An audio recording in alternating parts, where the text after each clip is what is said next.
नमरिया से धारावा नमरिया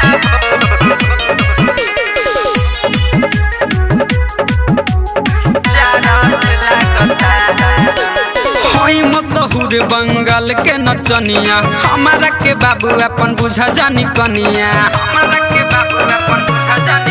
अरे होई मशहूर बंगाल के नचनिया हमारा के बाबू अपन बुझा जानी कनिया होइसे छुआ जानिए ने ओने हराज लगता ऐसे छुआ जानिए ने ओने हराज लगता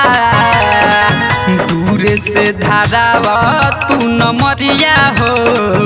कमरिया के चारज लगता ए बाबू दूर से धारावा तू नमरिया हो कमरिया के चारज लगता ए राजा कमरिया के चारज लगता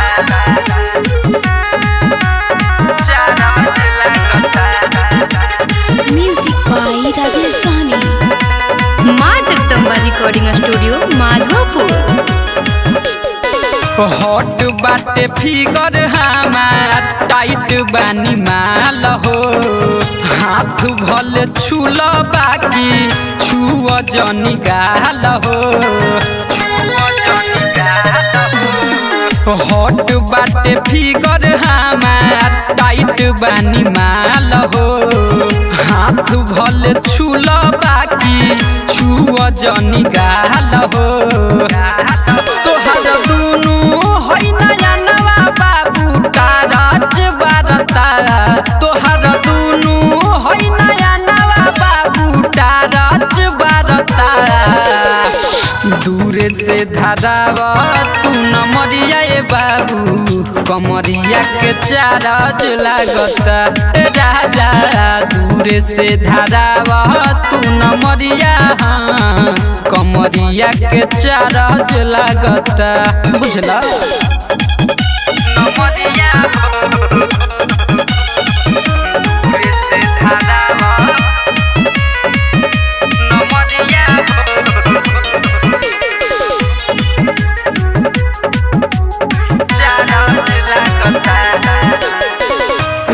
सब दीवाना जानी कर माना मानी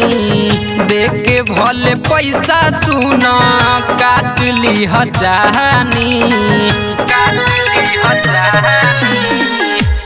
सब दीवाना जानी कर माना मानी देख के भले पैसा सुन काट ली हजानी सूर्य सुजीत मिले खातिर पैसा खर्च करता इम्तियाज बेदर्दी मिलेला पैसा खर्च करता दूर से धारावा तू नमरिया हो कमरिया के चारज लागता ए बाबू दूर से धारावा तू नमरिया हो कमरिया के चारज लागता अरे होई मशहूर बंगाल के नचनिया हमारा के बाबू अपन बुझा जानी कनिया होइसे छुआ जानिए ने ओने हराज लगता ऐसे छुआ जानिए ने ओने हराज लगता दूर से धारावा तू नमरिया ए बाबू कमरिया के चारज लागता ए राजा दूर से धारावा तू नमरिया कमरिया के चारज लागता बुझला माँ जगदम्बा रिकॉर्डिंग स्टूडियो माधोपुर।